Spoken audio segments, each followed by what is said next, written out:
All right, so there are a lot of different ways to go with vignette. There are a lot of things to write about. There's more freedom, basically, because you can do whatever you want. But where a lot of people go is with relationships, talking about the relationship they have with other people, maybe talking about two characters who have a relationship. I want you to start off this exercise with your own relationship, and that might turn into fiction. By the way, any assignment that you do, I don't want you to worry about being perfect. This isn't math. This isn't science. This is creativity. Perfection is not the goal. Perfection is the enemy, right? Because if you are trying to do something perfect, that's someone else's standard. That's something that's happened in the past, and you're creating something new, right? So you don't want to write like Mark Twain or Ernest Hemingway or Jane Austen. You want to write like you, and that means that whatever perfection there's going to be is going to be found within you. Nobody else can define that.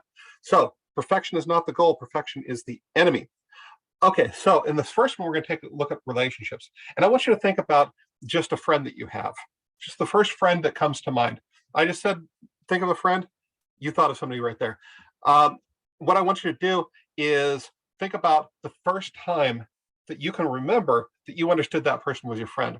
Now, be careful about what I just said. I didn't say the first actual time that you understood that person was your friend, the first time that you remember. So it could have been yesterday. That's not, it doesn't matter. Just whatever the first thought that comes to your mind is, that's great. That's what you want.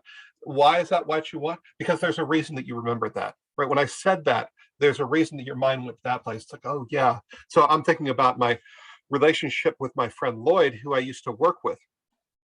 The first time that comes to my mind that we were friends is definitely not the first time that we understood that we were friends, but we went to a mutual friend's wedding and carpooled, and we went the whole way there, and we talked, and we were trying to avoid traffic, so we ended up there like 3 hours early or some ridiculous early time than that, because we assumed there was going to be traffic and there wasn't. And so we sat in this parking lot and just talked for a long time, right? And now, why is that meaningful? Now, when I describe it just as I described it, I probably won't.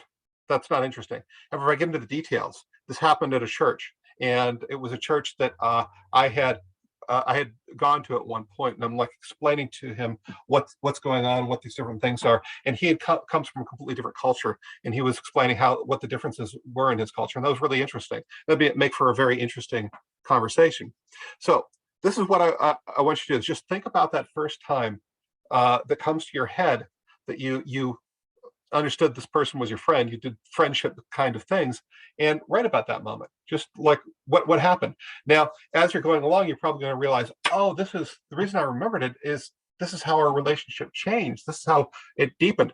That's what you're going to focus on, right? That deepening of the relationship is what's going to matter to all of us. Okay, all right, get started, and I'll see you in a little while.